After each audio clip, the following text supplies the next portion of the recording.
average of $16 million a year, roughly. And then if they want to expand, that's just to keep it running, and if you want to expand, you got to have more. So we said, well, the current earnings tax for Metro is, we'll say existing, is 0.3%. So 0.3% of your paycheck goes to Metro if you work or live in the city of Cincinnati. And that brings in roughly 54 to 56 million a year. And that's the entire local operating subsidy. So the rest of the budget is fares, federal grants, and like minuscule amount from the state of Ohio. So we said, okay, well, every 0.1% of an earnings tax brings in $18 million. So if you raise it by 0.1%, you've eliminated the deficit. If you raise it by 0.2%, you can start expanding the system for city residents. So that would be within the city of Cincinnati and to suburban locations that would benefit city residents. So we said, okay, let's say we raise this from 0.3 to 0.5%. So the total city earnings tax is 2.1% right now. So that would mean 2.3% total, what you would pay on your paycheck. And of that, 0.5% to Metro. So that raised about an extra 35 to 36 million. So then your total local operating subsidy comes out to about $90 million a year. That's step one. Then we thought, okay, this is going to be a city tax. That means the city residents are going to be voting on it, not county residents. The second step, we said, we don't need any more distractions. This is about the bus system. This is about moving people to where they need to get to go. The primary objective of this is not economic development. The primary objective is transportation.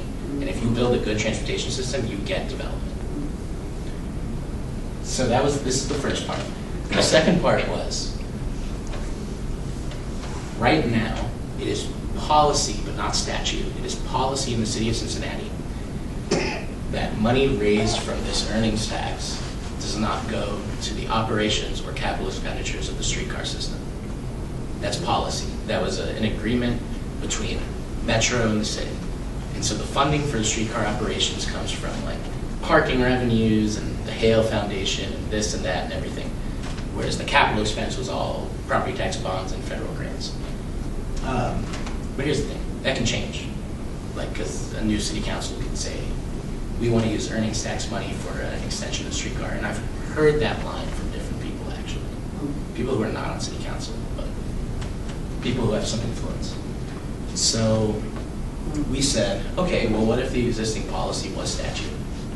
And what if that killed all potential discussion and potential lies from certain groups that this is an income tax increase for the streetcar? Because it's not, but people will lie and say it is. Certain people. So we wrote into here, no money raised goes to streetcar. Now you'll notice we did not say rail. We don't touch rail. We're talking about one specific project.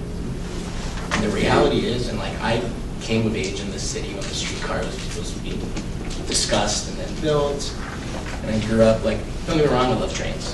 I really do. Like, I was on vacation to Toronto and I rode the train system, like, this is awesome. But this project is a distraction. I think we can all agree on that.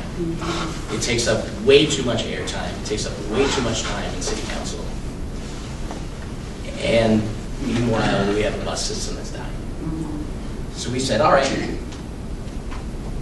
all money raised from the earnings tax for transit, all the full amount, not just the increase, but the full amount, none of that can be used for operating their capital or maintenance expenditures for the Cincinnati streetcar system. Now that doesn't actually change anything, that's how it is now, but it keeps it that way.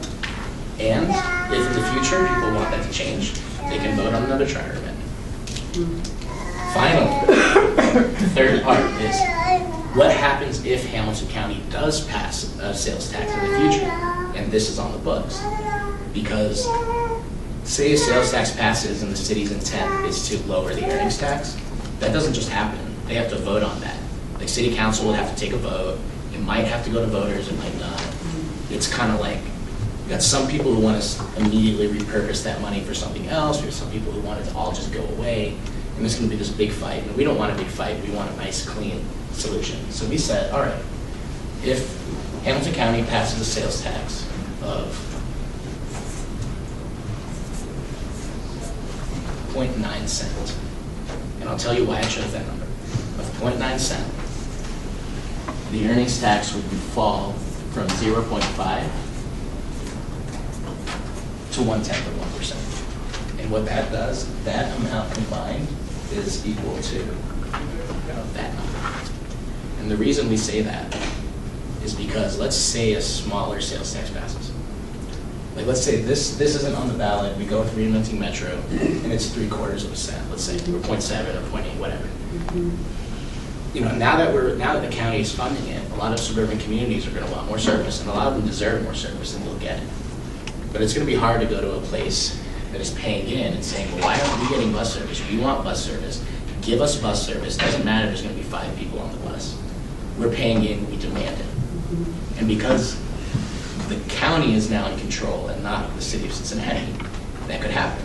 And so what could happen is that money that could have gone to more productive use, serving denser areas or serving areas of poverty, or serving job areas, could be redirected out into lower. When I say lower productivity, I mean fewer people riding per trip.